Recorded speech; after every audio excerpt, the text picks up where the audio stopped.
जय हिंद दोस्तों, जय श्री राम। संघर्ष कोचिंग संस्था पे मैं धनेश चौहान एक बार फिर से आप सभी का स्वागत करता हूं।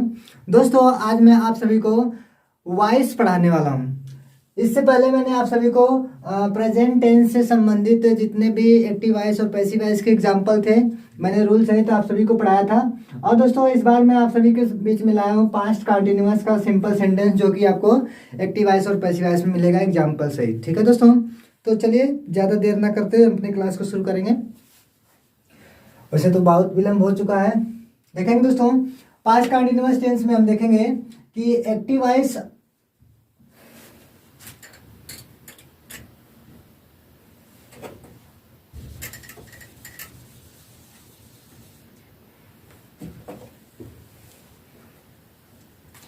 चलिए दोस्तों देखेंगे कि पास्ट कंटिन्यूअस का जब सिंपल सेंटेंस पढ़ेंगे। अब तक हमने सिंपल सेंटेंस तो टेंस वाले में पढ़ रहा था, जब भी हम टेंस पढ़े रहे थे तो उसमें भी हमने पास्ट कंटिन्यूअस का रूल पढ़ा था। तो पास्ट कंटिन्यूअस के जितने रूल होते हैं, सभी के सभी रूल हो या एग्जाम्पल हो, वो सभी एक्टिव वॉइस से संबंधित है। सभी को हम एक्टिव वॉइस कह सकते हैं। बस सीखना हमें क्या है, पैसिव वॉइस में बदलना। ठीक है, देखेंगे एक्टिव वॉइस का रूल एक बार और देख लेंगे। सबसे पहले सब्जेक्ट लिखते हैं, फिर वाज वर्ब के बाद हम मेन वर्ब का फोर्थ फॉर्म लिखते हैं। इट मीन्स कि मेन वर्ब के फर्स्ट फॉर्म में हम आईएनजी जोड़ते हैं, उसके बाद हम ऑब्जेक्ट लिखते थे।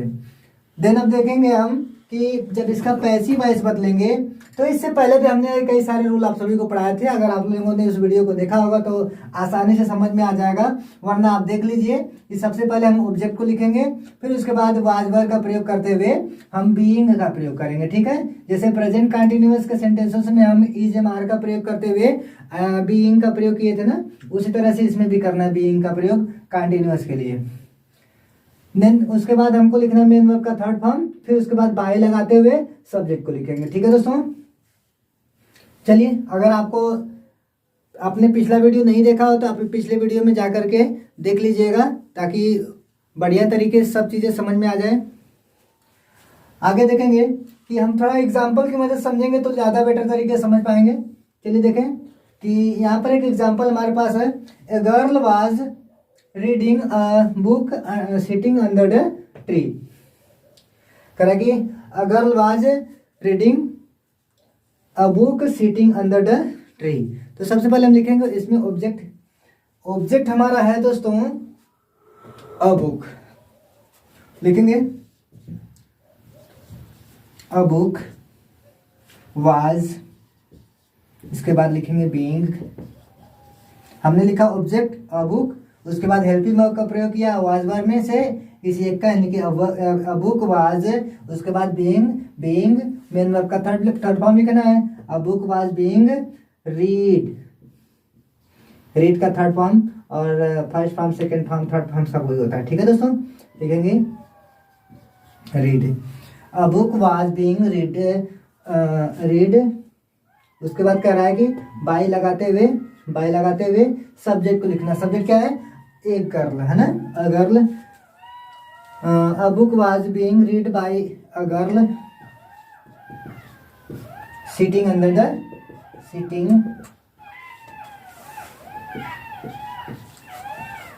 The tree. ठीक है दोस्तों, ये हम लिख देंगे। आगे देखेंगे कि लिखा है Neha was writing a letter. Neha was writing a letter. तो यहाँ पर देखिएगा दोस्तों, सबसे पहले हम फिर से ऑब्जेक्ट को लिखेंगे। ऑब्जेक्ट हमारा यहाँ पे अ लेटर है, तो लिखेंगे अ लेटर। हो गया। उसके बाद वाज वर्ब का प्रयोग करेंगे। वाज वर्ब का यहाँ पे लगा देते हैं वाज। आप लोगों को इतना तो पता ही होगा कि वाज लगाना है कि वर्ब लगाना है। ठीक है,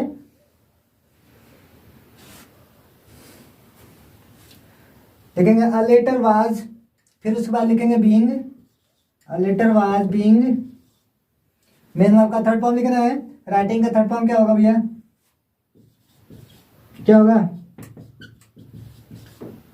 written. A letter was written by कौन, नेहा। ठीक है दोस्तों, नेक्स्ट देखेंगे a gardener was sitting under the tree. A gardener was sitting under the tree. तो दोस्तों, अगर आपको ये दो एग्जांपल समझ में आ गए हो तो आप इसका कमेंट बॉक्स में जरूर से रिप्लाई करिएगा। फिलहाल तो मैं बताने जा रहा हूँ। ठीक है, चलिए देखेंगे a gardener was watering to the plant. तो सबसे पहले ऑब्जेक्ट लिखेंगे पैसिव वॉइस में बदलने के लिए।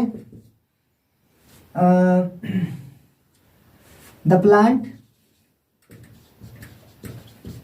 Was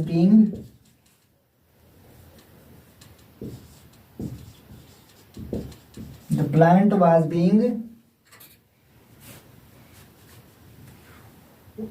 watered. वाटरिंग का थर्ड फॉर्म लिख देंगे watered by gardener. The gardener भी लिख सकते हैं, कोई दिक्कत नहीं है वैसे।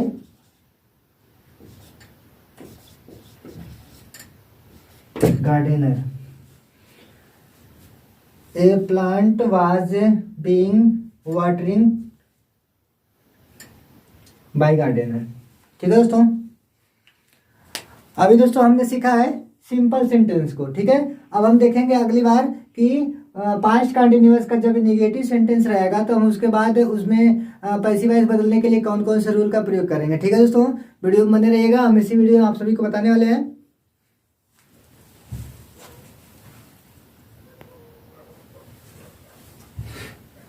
तो चलिए दोस्तों, अभी तक हमने देखा कि पास्ट कंटिन्यूअस का सिंपल सेंटेंस को के एक्टिव वॉइस के सेंटेंसेस को हम किस प्रकार से पैसिव वॉइस में चेंज करेंगे।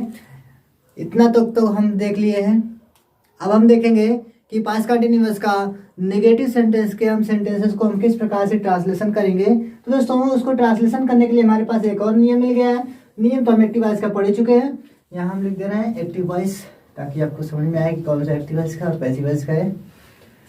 तो दोस्तों एक्टिव वॉइस के रूल में तो हमने पहले भी सीखा है कि सब्जेक्ट, उसके बाद वॉइस वर्ब का प्रयोग करते हैं, फिर उसके बाद नॉट का प्रयोग करते हुए मेन वर्ब का फोर्थ फॉर्म लिखेंगे, उसके बाद ऑब्जेक्ट को लिखेंगे। ठीक है दोस्तों, तो आगे देखेंगे पैसिव वॉइस का रूल बनाएंगे जब हम, यानी कि पैसिव वॉइस में ट्रांसलेशन करेंगे तो हमारे पास नया रूल बन जाएगा।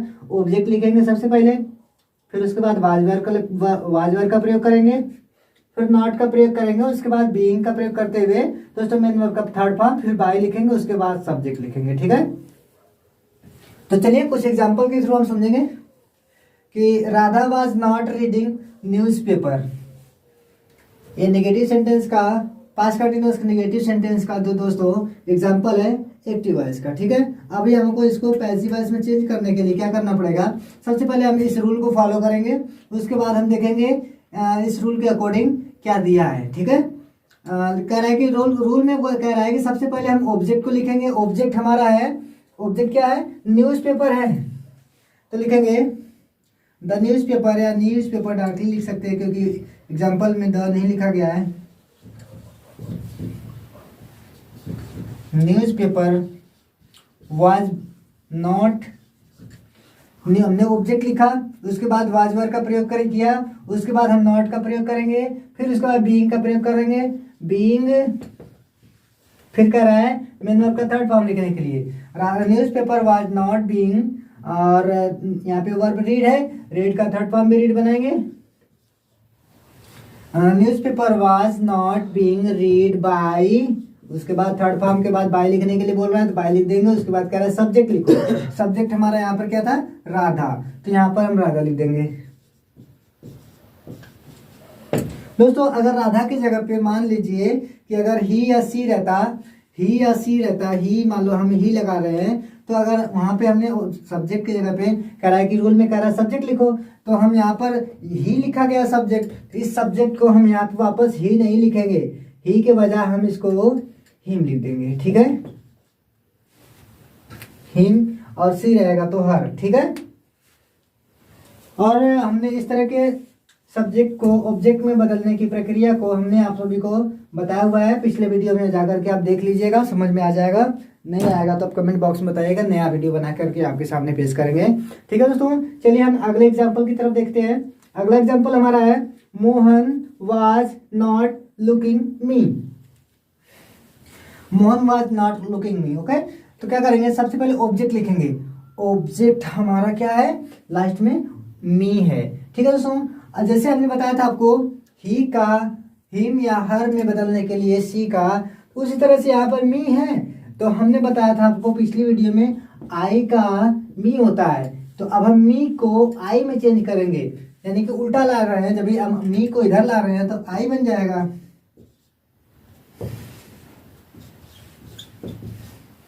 या फिर अगर हम आई को उस साइड लिखते तो मी लिखते, ठीक है ना। इस बात का ध्यान देंगे। तो यहाँ पर मी को हम आई लिखेंगे, उसके बाद आई के साथ हमारा जो हेल्पिंग वर्ब लगेगा वो लगेगा वर।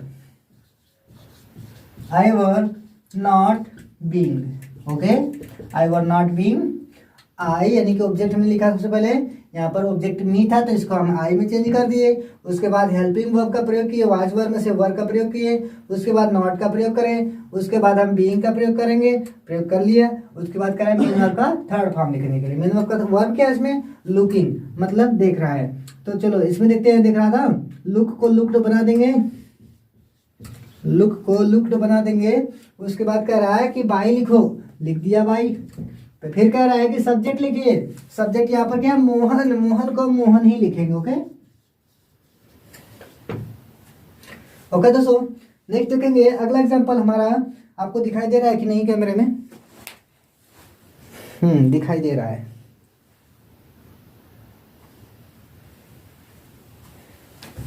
देखेंगे कि we were not going to Azamgarh.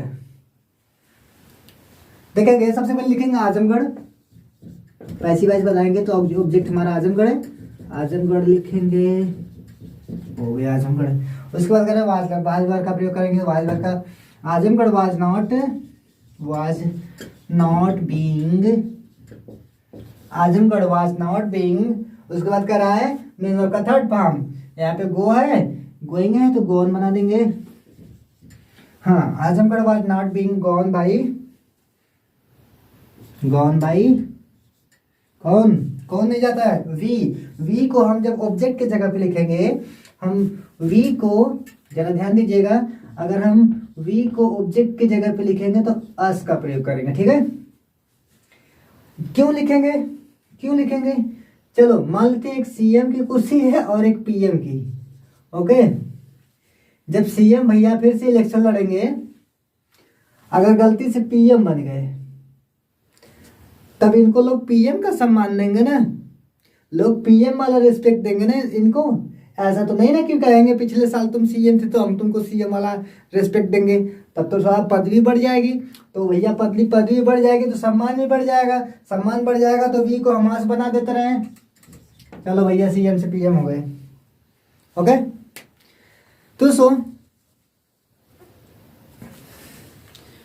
उम्मीद करता हूँ कि वीडियो आप सभी को बहुत ही अच्छी तरीके से समझ में आ गई होगी। और दोस्तों ज़्यादा बातें न करते हुए हम अपनी इस क्लास को समाप्त करेंगे। जय हिंद, जय श्री राम।